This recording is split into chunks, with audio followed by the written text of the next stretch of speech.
Record News Rural de hoje já está começando e a gente destaca que o sul de Minas Gerais tem crescido a cada ano na produção de cereais. Segundo especialistas, a localização privilegiada e o mercado garantido para o produto são alguns dos atrativos. Apesar disso, agora é a época do desenvolvimento do milho safrinha e os produtores estão preocupados que o clima seco possa afetar a produtividade. O produtor Ivan trabalha com uma diversidade de culturas. Na propriedade dele tem milho, soja, feijão e trigo. Ao todo, 180 hectares em produção. O mercado de cereais hoje, assim, como se diz, na soja, a gente consegue travar o preço dela no futuro. Então a gente tem uma certa segurança para a gente poder trabalhar em cima disso. Então a gente não fica assim, meio cismado com o preço, ou de perder ou não. Então se vai vender lá na frente por quanto. Então a gente consegue travar o preço dela antes de plantar. A gente tem um certo tipo de segurança para isso. A gente sabe mais ou menos o preço que a gente vai ter, então pela produção e o preço que está vendido, a gente consegue ter mais uma margem de segurança para trabalhar. Essa rotatividade é muito importante para garantir renda, segundo o produtor. Devido a preço de mercado e segurança. E essa opção da gente vir com a soja verão e depois ou milho safrinha ou trigo, justamente para a gente estar corrigindo a terra, né? Melhorar a fertilidade, a adubação de solo. Então é onde a gente faz essa rotação de cultura para poder melhorar cada vez mais a nossa fertilidade de terreno. O trigo tem sido uma opção de cultura de inverno para a melhoria do solo. Olha, ele serve como palhada depois para a próxima cultura de verão. Então ele corrige bem a terra e depois a gente serve como palhada para fazer a forragem, para manter a umidade e devido às outras doenças também propícias na soja. Nessa época, muitos produtores estão terminando a colheita do milho e já estão com safrinha em desenvolvimento. A seca dos últimos dias tem preocupado bastante o produtor. Provavelmente vai ser um milho para fechamento de plantio e uma lavoura produtiva, uniforme. Eu acredito que o produtor está satisfeito com a produção. Essa área que nós estamos acompanhando a colheita fica entre Três Corações e São Bento Abade, no sul de Minas Gerais. Aqui foi feito um plantio mais tardio, entre outubro e novembro, mas com uma perspectiva de excelentes resultados. A produtividade média deve ser de 180 sacas por hectare. Tudo vai depender da próxima safra, o investimento do produtor. Essa lavoura aqui, pelo ponto de maturação desse milho, acredito que esteja aí uns 28 graus. O investimento em tecnologia tem sido fator importante para garantir a competitividade. O sul de Minas está muito próximo do Porto de Santos, onde é um dos maiores exportadores de soja do Brasil, aqui nessa região nossa. E aí o que acontece? Como o custo do frete daqui para o Porto de Santos é bem menor do que do Mato Grosso, do que o de Goiás, então esse prêmio ele agrega no custo de produção, na valorização do produto dele. E isso tem favorecido o crescimento das áreas de plantio aqui na região. As vendas de máquinas e implementos agrícolas estão crescendo durante a quarentena. O atendimento feito direto no campo rendeu bons resultados para algumas empresas que investiram no marketing digital. Mesmo com a chegada do coronavírus no Brasil, os últimos relatórios que apresentam os cálculos mais recentes do Produto Interno Bruto, o PIB, apontam que as previsões mais recentes para as safras agrícolas e as informações de preços e produção industrial observadas até fevereiro de 2020 superam as expectativas mesmo em meio à pandemia do coronavírus. De acordo com os dados da Associação Nacional dos Fabricantes de Veículos Automotores, divulgados neste mês de maio, os vendedores de máquinas agrícolas foram os menos afetados pela pandemia. Em Montes Claros, uma empresa deste segmento conseguiu driblar a crise e até mesmo aumentar o faturamento. Nós já estávamos preparando as mídias digitais e criamos um departamento, porque a gente via que o Brasil ia voltar a crescer. Nós criamos um departamento de tecnologia com foco nas vendas digitais. E o coronavírus fez que esse departamento, que tinha um plano de um ano, se reduzisse a 2, 3 meses. Tudo que a gente tinha sonhado, nós conseguimos fazer em 2, 3 meses. Gilberto Walter é empresário e confirmou que mesmo em meio à onda de crises causadas pela Covid-19, houve crescimento nas vendas e com a ajuda de um sistema otimizado, os lucros aumentaram. Nosso faturamento nesse ano em relação ao ano passado chegou a 31% no primeiro quadrimestre desse em relação ao primeiro quadrimestre do ano passado. A nossa percepção é que o produtor rural na fazenda, ou profissional liberal que foi na fazenda, ele está investindo mais nesse produto e o tempo obsoleto dele ele usou para trabalhar. Ainda de acordo com o empresário, os produtos mais vendidos foram as roçadeiras, motosserras, sopradores e entre outras máquinas que podem ser manejadas de maneira mais fácil. Ele acredita que a própria quarentena tenha influenciado na procura. Por incrível que pareça, é chato a gente ver outros setores passando dificuldade, o nosso não passou, o agro não para. Mas as previsões não são muito favoráveis. Uma pesquisa recente divulgada pela Câmara Setorial de Máquinas e Implementos Agrícolas da Associação Brasileira da Indústria de Máquinas e Equipamentos prevê uma queda acima de 10% no setor ainda neste ano. Pensando nisso, a empresa passou a contar recentemente com um sistema que ajuda os vendedores na captação de clientes, uma maneira mais eficaz e assertiva para manter os números de vendas. E nesse período que todo mundo precisou se reinventar, provar que as pesquisas que mostram que os setores podem ser afetados estão enganadas é uma tarefa difícil. Mas quem conseguiu mudar a forma de vender e negociar está otimista. Elas aumentaram. Eu acho que além da oportunidade que o agronegócio tem nesse momento, as instituições financeiras estão liberando com maior facilidade os créditos e o nosso acompanhamento através de mídias sociais e de mídias digitais nessas formas de trabalho home office. E olha, as exportações de café seguem firmes apesar da pandemia. O volume embarcado em abril é 2,5% maior do que o mesmo período do ano passado. As exportações brasileiras dos cafés Arábica e Robusta estão aquecidas, mesmo num cenário de incertezas, devido à pandemia do coronavírus.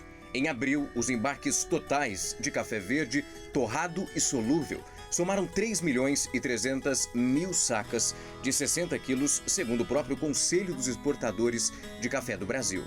Apesar desse volume ser 4% inferior ao embarcado no mês de março, houve um aumento de 2,5% em relação a abril de 2019. A elevação das exportações em abril pode ser um reflexo da pandemia, de acordo com colaboradores do CPEA. Com o aumento das compras de países consumidores e a incerteza em relação à logística, a procura pela commodity aumentou. E alguns contratos foram antecipados pelos compradores que temiam um possível desabastecimento de café. A Associação Brasileira da Indústria de Café calcula uma queda de 30% nas vendas de produtos devido à pandemia do coronavírus. E algumas indústrias tiveram que se adaptar. Foi onde as vendas online, por exemplo, ganharam mais atenção. Com cafeterias, restaurantes e hotéis fechados, uma fatia expressiva do mercado nacional foi comprometida. Para a Associação Brasileira da Indústria de Café, o momento é delicado. Nós perdemos 30% desses consumidores, o que nos afetou e muito. Tem empresas que são especializadas nesse segmento, tiveram que quase que fechar. Esta fábrica precisou se adaptar e as vendas online cresceram 200%. A gente teve um impulsionamento maior que já estava dentro do nosso planejamento das vendas online, cadastro dos nossos principais produtos nos principais marketplaces e as vendas também passaram a ser feitas online no exterior. Nessa empresa, a queda nas vendas para o mercado interno foi em parte compensada pelas exportações do café brasileiro. Países da Ásia, Europa, Oriente Médio e Américas dobraram os pedidos no mês de abril em comparação com o mesmo período do ano passado. O Brasil é o maior produtor e exportador do mundo e o segundo no ranking em consumo, atrás apenas dos Estados Unidos. As vendas no varejo representam 70% do setor. Em março, o consumo cresceu 35%. A expectativa é que, mesmo com o isolamento social, o brasileiro não perca o hábito de tomar um cafezinho. Lembrando que você consegue conferir todas as matérias do Record News Rural também no YouTube. Lá você consegue assistir a nossa programação ao vivo. É só acessar youtube.com/RecordNews. Se inscreva no canal e fique conectado com a gente. As exportações de carne suína triplicaram nos primeiros meses deste ano em comparação ao ano passado, mas a produção está mais cara para o suinocultor. Confira agora na reportagem. Mesmo diante da pandemia do coronavírus, o volume de exportações de carne suína para a China praticamente triplicou de um ano para o outro. Em março de 2019, os chineses importaram pouco mais de 127 mil toneladas do produto. Em março desse ano, foram mais de 390 mil. Mas se lá a redução do rebanho e de matrizes de produção tem obrigado o país a comprar de fora, aqui no Brasil, principalmente os produtores independentes têm enfrentado um sério problema com a redução do consumo por parte da Covid-19. Apesar da agroindústria ter mantido o nível de produção, há muita oferta no mercado brasileiro. E isso, aliado aos custos, tem afetado a produção lá onde tudo começa. Tivemos um alto custo de produção que aumentou muito devido ao dólar alto também, o milho, o próprio farelo de soja, e tem trazido uma preocupação muito grande para o setor. As exportações realmente estão boas, é isso que tem mantido o preço pago ao produtor na integração, mas no mercado independente caiu muito. Se por um lado a exportação é o que tem mantido a cadeia produtiva, por outro, a expectativa dos suinocultores é com relação à retomada gradativa das atividades durante a quarentena. Para o presidente da Associação Catarinense de Criadores de Suínos, assim como o consumo deve aumentar, o preço ao consumidor precisa diminuir, pois quem produz também teve redução no valor recebido. E essa retração é o que ditou os índices da Bolsa de Suínos no último mês, chegando a menos 30%. Acreditamos que assim que volta um pouco a normalidade, todas essas cozinhas industriais, bares e restaurantes, a gente tenha uma tendência realmente de melhora para o produtor. Mas o que a gente viu é que não caiu para o consumidor o preço nas gôndolas, conforme caiu para os produtores. Segundo este empresário, que mantém 80% da produção na forma integrada com a agroindústria e 20% para abastecer o consumidor direto através dos supermercados, o maior impacto está justamente nessa venda de varejo, cujo valor teve uma redução de 50%. Para ele, quem produz na forma integrada precisa continuar apostando no aquecimento das exportações para compensar as perdas. A gente acredita que esse preço da integradora não ter caído tanto é devido à exportação, né? As exportações em alta, então a gente acredita que se continuar assim, quem sabe logo o mercado interno também volte a pessoa ter dinheiro novamente para comprar essa proteína, né? E também que esse valor que tenha caído, esses 50%, chegue até o consumidor final. Para o vice-presidente da FAESC, a redução de consumo não se deve somente ao fechamento do comércio em Santa Catarina, mas sim em grandes centros que são os clientes do produto catarinense. E é preciso se criar uma política que tenha como foco o nivelamento do preço para quem produz pensando no mercado interno e aquele que tem a produção voltada às exportações. Em função do fechamento, principalmente dos restaurantes e dos bares em São Paulo ou similares, assim como no Rio de Janeiro, Minas Gerais, que é o grande centro consumidor. E essa retração derrubou os preços internos. Enquanto que aqueles que trabalham com exportação, principalmente para a China, houve um aumento de preço e ainda acrescido de um dólar muito valorizado. Então é essa discordância que está acontecendo entre quem exporta e quem vende para o mercado interno. A gente fala de uma alternativa que os pequenos produtores encontraram para vender a produção. Eles estão fazendo feiras itinerantes para vender os produtos durante o isolamento social. Algumas feiras montadas dentro de condomínios estão dando muito certo. Daniela escolhe o queijo que vai levar para casa, que fica bem próxima a essa feira. Mas nem sempre foi assim. Essa proximidade só foi possível porque a feira está acontecendo dentro do condomínio onde ela mora, o que ajuda a dona de casa a manter a alimentação saudável em dia, mesmo com o isolamento social. Eu acredito que está diminuindo o risco das pessoas, uma vez que nós estamos vivendo um momento tão delicado, das pessoas, a possibilidade de se contaminarem. Para amenizar os impactos econômicos nos pequenos agricultores da região por causa da pandemia de Covid-19, a Emater reinventou a maneira de fazer feiras livres aqui em Porto Velho com o projeto Feira Itinerante, que leva os produtores para comercializar seus produtos em condomínios da capital. Está dando certo, pelo menos eles estão vendendo e estão deixando de produzir. Isso foi uma iniciativa para que eles possam continuar produzindo e trazendo para a cidade, onde os moradores não precisam sair do seu local onde mora e eles estão vendendo.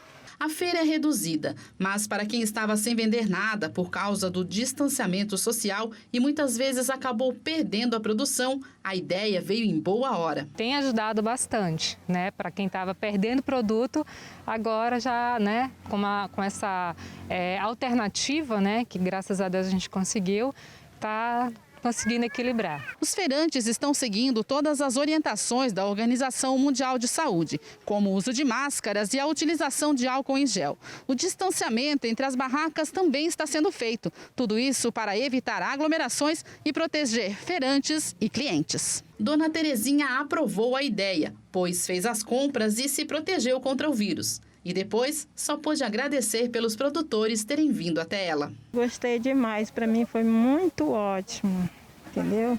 Muito obrigada, né, por tudo. A falta de chuvas pode limitar a qualidade das laranjas em São Paulo. Para evitar mais perdas, citricultores estão optando por acelerar a colheita. Os citricultores estão preocupados com a qualidade das laranjas que estão prontas para a colheita. Isso porque o volume de chuvas abaixo da média desde março em quase todo o estado de São Paulo pode comprometer o desenvolvimento da fruta, principalmente nos pomares sem irrigação. Segundo colaboradores do CPEA, algumas frutas já estão murchas e há limitações no calibre das laranjas, que não ultrapassam o tamanho médio, principalmente das variedades Pera e Natal. Para evitar a redução ainda maior na qualidade, citricultores já optam por acelerar a colheita de algumas laranjas, mesmo que estas não tenham atingido o tamanho ideal. Com isso, a maior participação de frutas de menor calibre tem dificultado a valorização do produto e a comercialização no mercado in natura, principalmente diante da redução da demanda de food service por conta da quarentena. Agora, olha só, cooperativas de produtores orgânicos estão diversificando as atividades. Em Santa Catarina, parte do que é produzido vai para alunos carentes, em substituição à merenda escolar. São muitas as famílias aqui de Santa Catarina que usam suas propriedades para plantar e colher alimentos livres de defensivos agrícolas. As cooperativas fazem um papel importante nessa cadeia de produção. O exemplo é a cooperativa do seu Hamilton, que começou em 1997 como uma associação na cidade de Santo Amaro da Imperatriz, município da região metropolitana de Florianópolis. Em ano de 90, eu fui intoxicado com agrotóxico. Foi um dos pontos fundamental de começar uma alimentação mais limpa. Então, quando chegou em 96, fomos até Rio Grande do Sul conhecer, já que tinha uma cooperativa, um grupo lá que trabalhava começando um produto sem agrotóxicos. Fomos buscar conhecimento e apliquemos aqui em Santa Maria da Imperatriz. A cooperativa recebe toda semana mais de 100 variedades de produtos. São hortaliças, legumes, cereais, frutas e verduras que abastecem mercados, feiras e restaurantes. Os alimentos daqui também são destinados à merenda escolar para alunos de escolas públicas de Santa Catarina. Com as aulas suspensas por causa da pandemia do coronavírus, os alimentos estavam estocados. Mas agora as prefeituras estão comprando cestas de produtos da agricultura familiar. A cooperativa do Hamilton está fazendo a entrega direto na casa dos alunos mais necessitados. Estão entregando uns kits no município de São José, ponta a ponta, é um trabalho que a cooperativa está fazendo. Já temos já agendado para governador Celso Ramos uma quantidade de kit e tem outro projeto já de Itajaí para a semana que vem, que vai alguma fruta para Itajaí, para a merenda escolar, que vai direto para as casas daquelas pessoas que estão tendo muita necessidade, né? Todo esse trabalho é acompanhado de perto por técnicos da Epagre. São eles que passam todas as orientações e fazem o cadastro desses agricultores nos programas de aquisição de alimentos do governo do estado. Na medida do possível, nós visitamos os produtores e damos as orientações técnicas, jurídicas, tudo que for necessário para que ele consiga a produção certificada. cresce a cada ano a procura por alimentos livres de agrotóxicos. Um mercado em expansão no estado e que só traz benefícios à saúde. A cooperativa do Hamilton, por exemplo, contava no início com 6 famílias produzindo alimentos. Hoje já são mais de 70 em Santa Catarina, no Paraná e no Rio Grande do Sul. Cada vez mais famílias estão entrando para aderindo a essa alimentação mais limpa. Isso ganha com tudo, né? O consumidor que está consumindo lá na ponta, todo o nosso meio ambiente, água, tudo que está envolvendo dentro da sua propriedade está ganhando muito com isso. A habilitação no programa Mais Leite Saudável pode ser feita online a partir de agora. O pedido de habilitação de laticínios e cooperativas de leite no programa Mais Leite Saudável do Ministério da Agricultura, Pecuária e Abastecimento poderá ser realizado pelo portal de serviços do Governo Federal. Além de solicitar o acesso ao benefício, nesse espaço há informações gerais e específicas sobre o programa que permite aos laticínios, inclusive cooperativas, a apuração de créditos presumidos do PIS e PASEP e da COFINS de leite in natura utilizado como insumo. O Brasil está entre os 5 maiores produtores mundiais de leite. O setor tem grande relevância socioeconômica para o mercado interno. A cadeia agroindustrial do leite reúne cerca de 1.200.000 produtores presentes em 98% dos municípios brasileiros. Com o clima favorável, os Estados Unidos devem ter uma boa safra de soja. Enquanto isso, no Brasil, a desvalorização internacional e a queda do dólar pressionam os valores do grão. Os valores domésticos da soja e seus derivados estão pressionados nos últimos dias pelas desvalorizações do dólar e dos contratos futuros negociados na Bolsa de Chicago.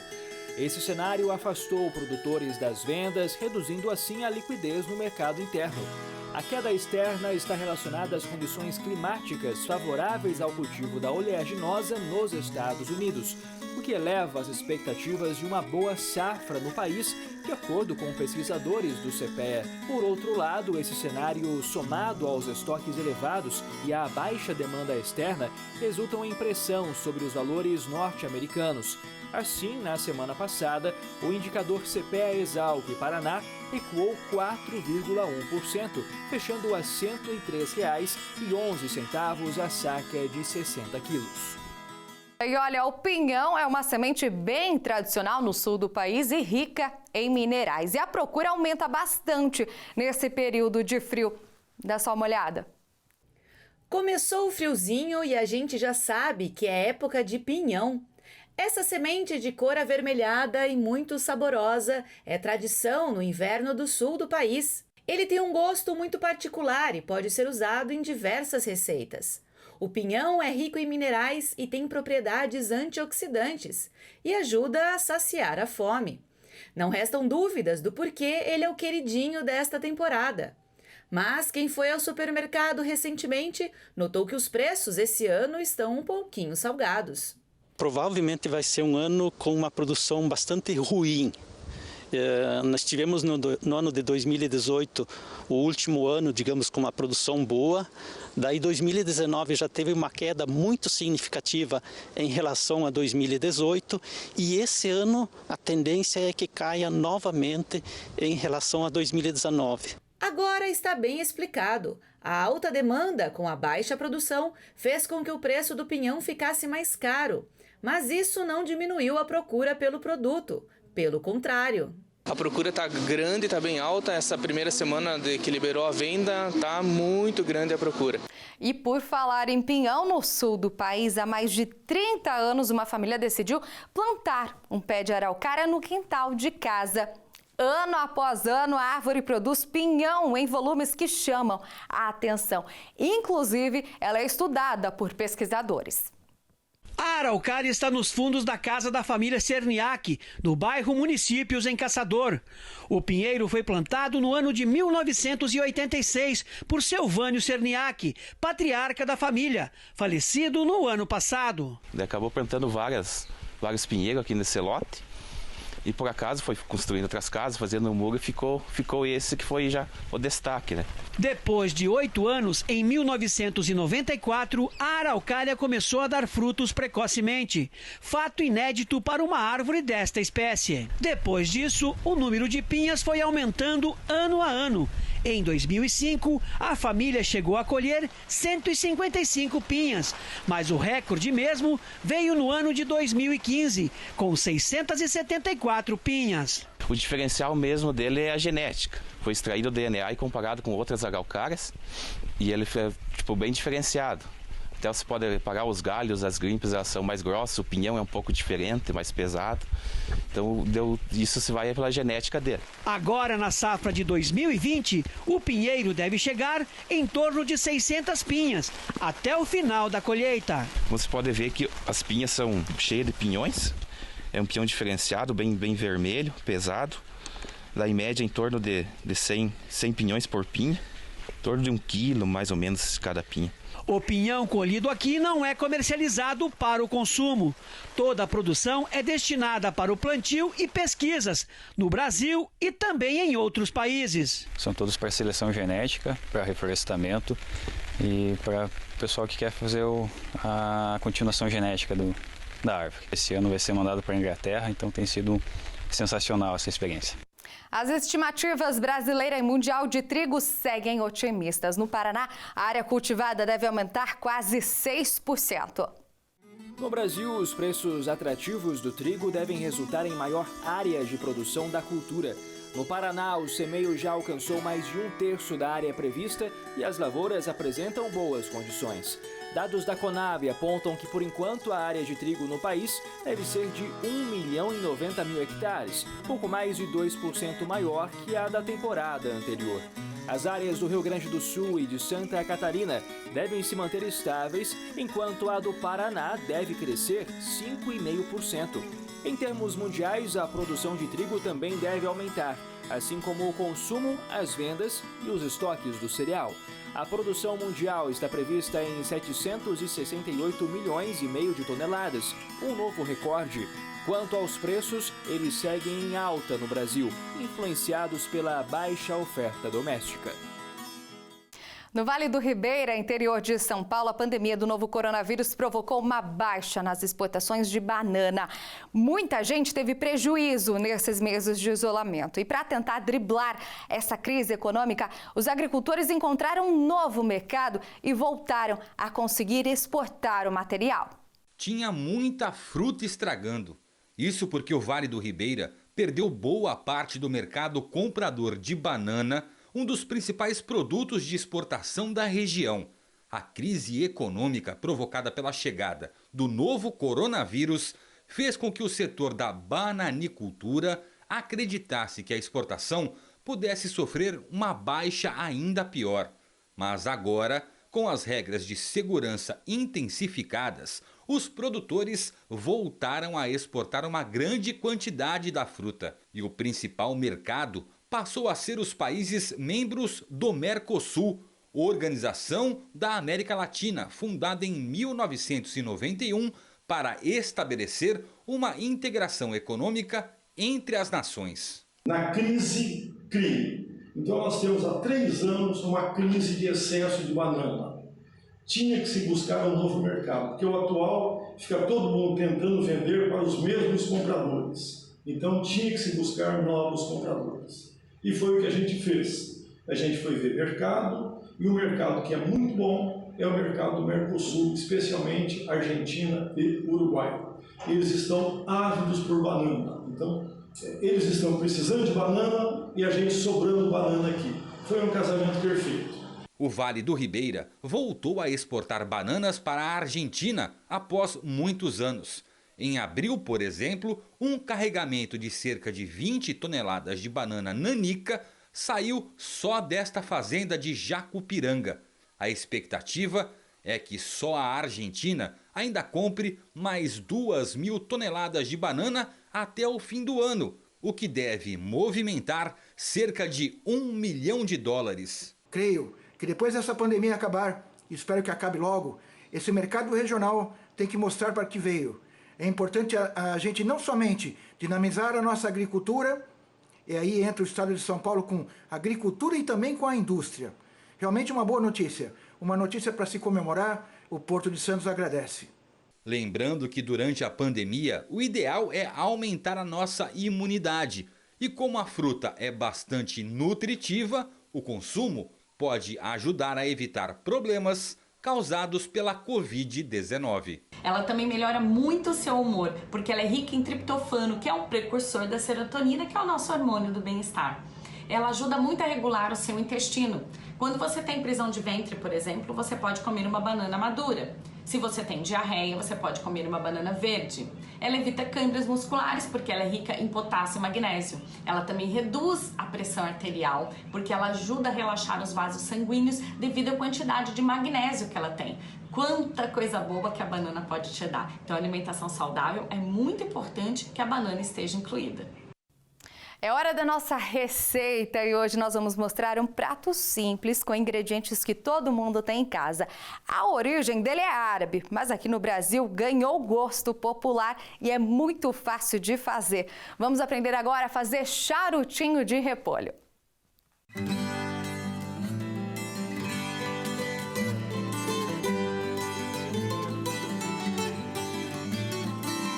Para a gente começar, anote aí os ingredientes.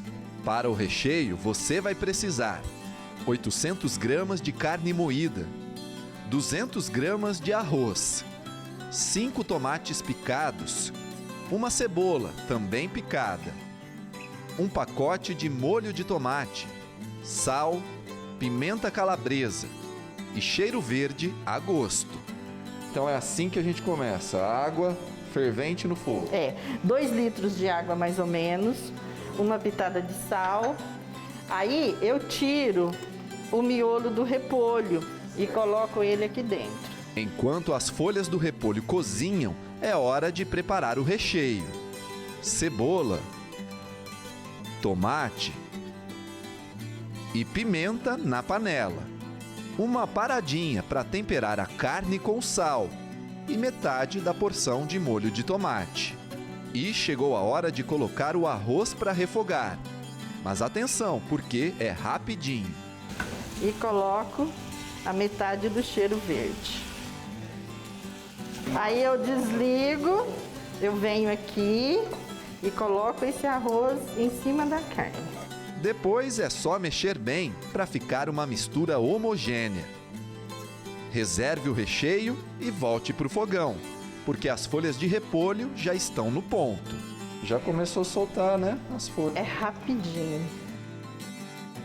Para esta receita, a dona Devani usou 2 repolhos de aproximadamente 1 quilo cada.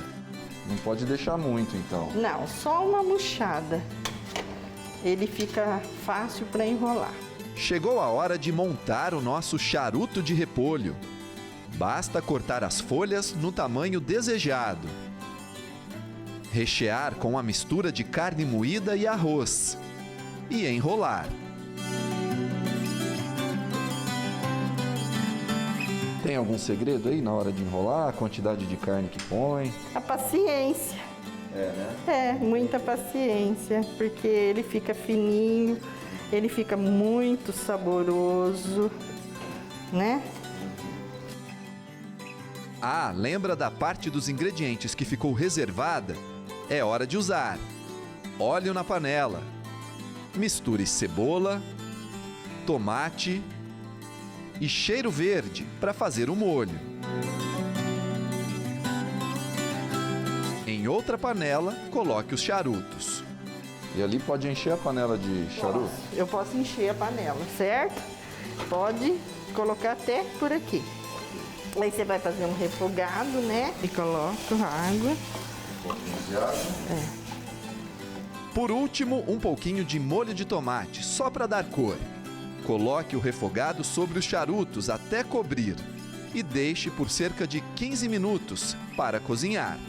Eu tampo a panela cheia. Certo. E pronto. Aí você pode jogar pimenta, fazer um vinagrete para acompanhar o charuto, que fica uma delícia.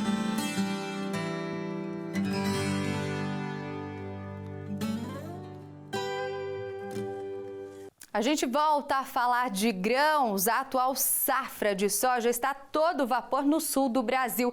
E os produtores têm motivos para comemorar. É que mesmo com a estiagem, o grão vem apresentando uma boa produtividade no campo. Apesar da colheita estar sendo feita numa época de pouca chuva, em meados de dezembro, quando os pés estavam no período de enchimento dos grãos, São Pedro deu uma ajudinha. E pelo menos no oeste de Santa Catarina, as lavouras evoluíram de forma mais estável. Bom para aquele produtor que mais uma vez apostou nessa cultura, que de uns anos para cá tem garantido um rendimento maior no campo. Ainda é uma cultura que resiste mais à seca, então ele ainda compensa mais, que tem muito, milho principalmente, milho quem plantou ele um pouco mais tarde, aí pegou a seca, aí o pessoal tão desesperado, e com razão, porque a seca pro milho foi muito forte, aí a produtividade caiu muito e na consequência vem o prejuízo, né? Porque quando produz pouco, o preço tá bom, mas produz muito pouco. Mas apesar do bom preço, em média R$ 86,00 a saca de 60 quilos, seu Flávio, que na última safra plantou 400 hectares, acredita que o governo poderia reavaliar a política de mercado e reduzir o custo de produção, que em todo o tempo é balizado pela moeda americana. Com esse aumento do dólar aí, até o soja aumentou um pouco, mas o custo de produção aumentou muito mais do que o que aumentou o soja. Então, cada vez sobra menos para o produtor, né? Diferente da propriedade onde a soja já está sendo colhida, nessa outra, localizada no município de Guatambu, com receio da estiagem, o produtor atrasou o plantio. E como houveram poucas chuvas exatamente no momento em que as plantas precisavam de umidade, a quebra estimada deve ser de aproximadamente 30%. O que vai garantir uma compensação financeira nessa redução são os contratos futuros relacionados à próxima safra. Por mais que hoje o dólar está alto, os insumos estão caros, mas ainda é satisfatório o preço do soja, então a gente está tentando fazer uma venda futura em torno de 20% a 30% do que vai ser colhido na próxima safra, né, que a gente espera, para poder dar uma amenizada, né, na perda que essa propriedade teve esse ano. De acordo com Haroldo Tavares Elias, pesquisador da Ipagre-CPE, a atual safra do soja catarinense deve fechar em 687 mil toneladas. Desse montante, a maior produção está concentrada no oeste, que foi a região mais beneficiada com as chuvas no tempo certo. Segundo ele, a média deve fechar em torno de 3,5 toneladas por hectare no balanço do estado. A produção do estado vai se manter no patamar de 2,3 milhões de toneladas, muito em função do aumento da área cultivada. Então tivemos um incremento acima de 15 mil hectares. As regiões que tiveram a estiagem foram a região de Curitibanos, Campos Novos e Campos de Lages, onde está sendo apontado uma quebra no rendimento acima de 20%. Nós já falamos aqui no Record News Rural sobre hortas e hortaliças. Agora imagine uma propriedade onde são colhidos mais de 600 maços de couve, isso todos os dias. Pois é, agora a gente vai conhecer um pouco sobre essa produção que fica em Cachoeiro do Itapebirim, no Espírito Santo. É no quintal de casa que a família Garbelotto cultiva a conhecida couve-manteiga há mais de 30 anos. E tudo começou com a mudança dos pais de Sandro, de Alfredo Chaves, para Cachoeiro. Meu tio já morava em Cachoeiro, meu pai veio para cá, lá da roça, que eles moravam na roça, e comprou esse terreno e começaram a plantar. Começou com um pouquinho e foi vendendo, através de um amigo dele que morava aqui perto da gente, que indicou para comprar o terreno e tudo. E foi vendendo e foi aumentando a produção e até hoje nós estamos aí. A plantação está bonita de se ver. O clima mais ameno nos últimos dias tem ajudado e muito no desenvolvimento das folhas. São cerca de 20 mil pés e, segundo o produtor, vale a pena. Mas o manejo dá trabalho, hein? Você plantar um pé de couve é uma coisa, agora você viver plantando couve é muito diferente.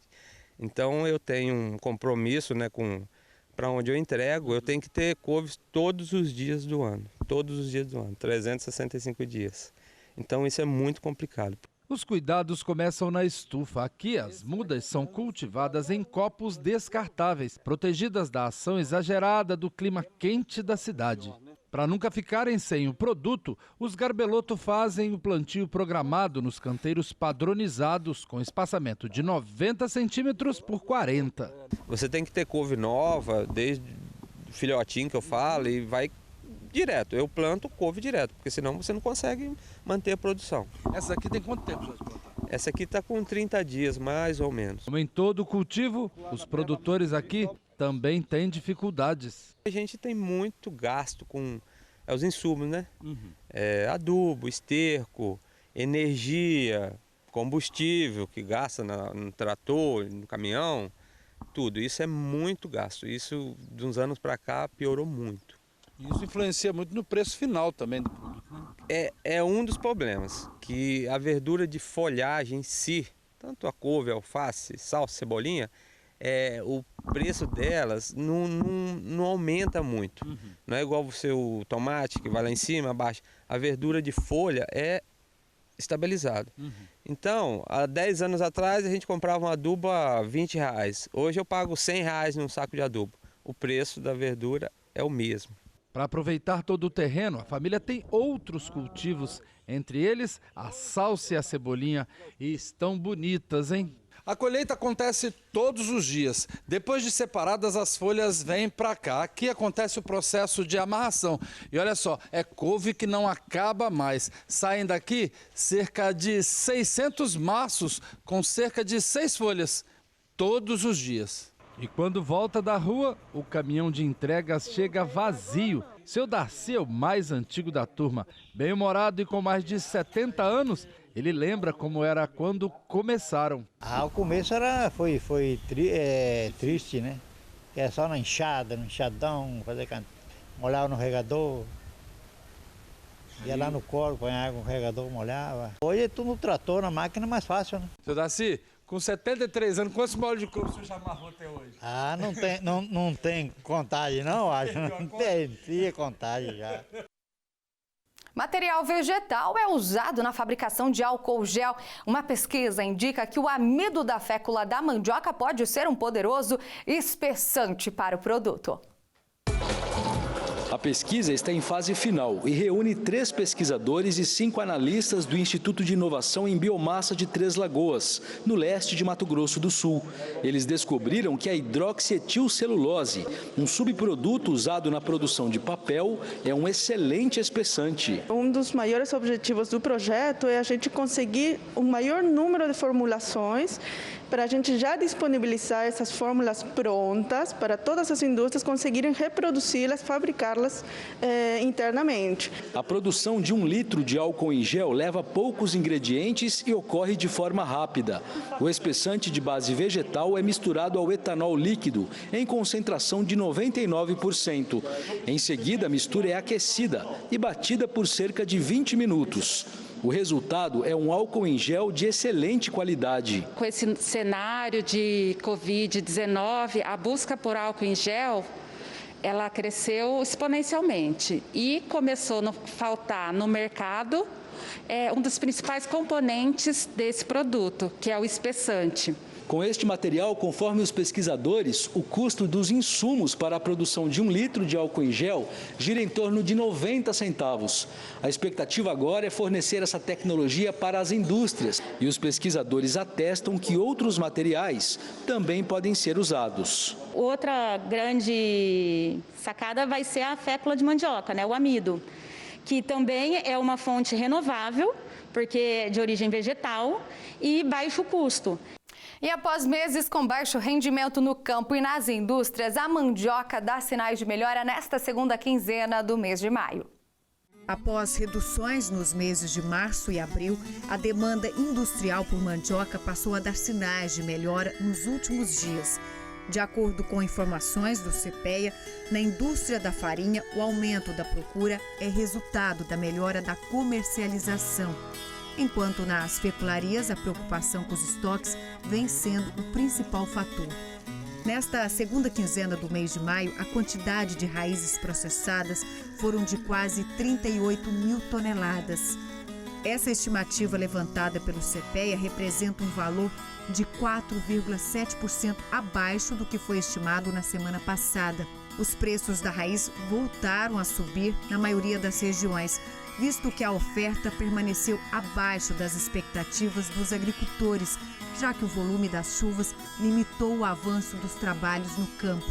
A média da mandioca posta fecularia subiu 0,8% fechando em R$ 313,23.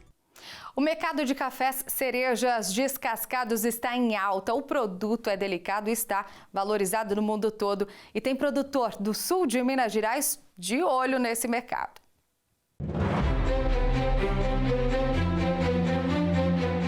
Produtores cada vez mais especializados e buscando processos de secagem que tragam mais eficiência e também garantia de qualidade. Aqui na Fazenda Caxambu, em Três Pontas, há 20 anos a produtora investe nos cerejas descascados. O cereja descascado ele é muito valorizado por aquilo que ele, na verdade, apresenta como um café que foi retirado a polpa dele. Ele traz uma característica muito mais delicada. São cafés muito, como o mundo toma muito expresso, é um café que ele é muito bem visto e ele é muito aceito no universo dos expressos, porque ele para blends ele é sensacional, um café de um equilíbrio, né? Então ele traz corpo, doçura, acidezinha, tudo muito equilibrado, é um café delicado, um café fácil de você fazer um blend. Para ela, toda propriedade com grande fluxo de café precisa investir neste processo de secagem. Eu não consigo entender uma fazenda, pelo menos que tem um fluxo um pouco maior, que não trabalhe com cereja descascado. Porque o seguinte, o cereja descascado, além de você ter um produto a mais para você entregar para um mercado que adora esse café, você tem que ter na tua prateleira esse mercado, esse produto que o mercado pede, né? Eu acho que isso é no mínimo inteligente. E para a questão também operacional e de logística, de processo da fazenda. Esses métodos começaram a surgir logo depois que o Brasil começou a se atentar para a questão de cafés especiais. E começou a se criar um mercado que era um mercado que nem ia totalmente para o café lavado, para o café despolpado, mas também não ficava no café natural. E esse café que fica aí num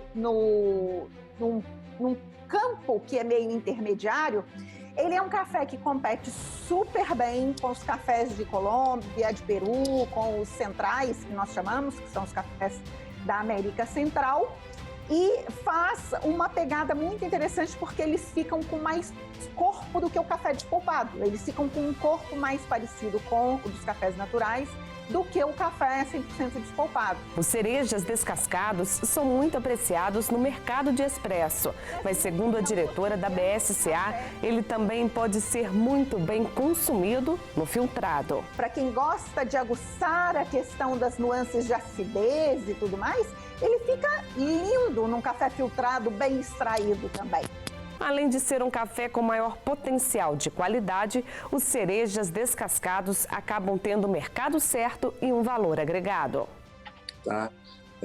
Para você ter uma ideia, para vocês terem uma ideia importante, hoje um café lavado colombiano está valendo mais 45 sobre a bolsa. Os hondurenhos estão valendo mais 20, mais 25.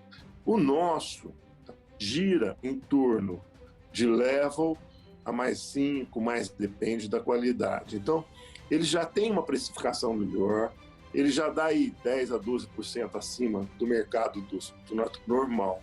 Mas o que nós precisamos de nos preocupar mesmo é a constância do fornecimento, adquirir a confiança do mercado, que nós sempre vamos ter essa qualidade de café para fornecer, para que a gente arrume a clientela e a clientela venha buscar esse café e aí realmente a gente vai ter precificação. Record News Rural vai chegando ao fim. Muito obrigada pela tua audiência e também pela tua companhia. Até a próxima.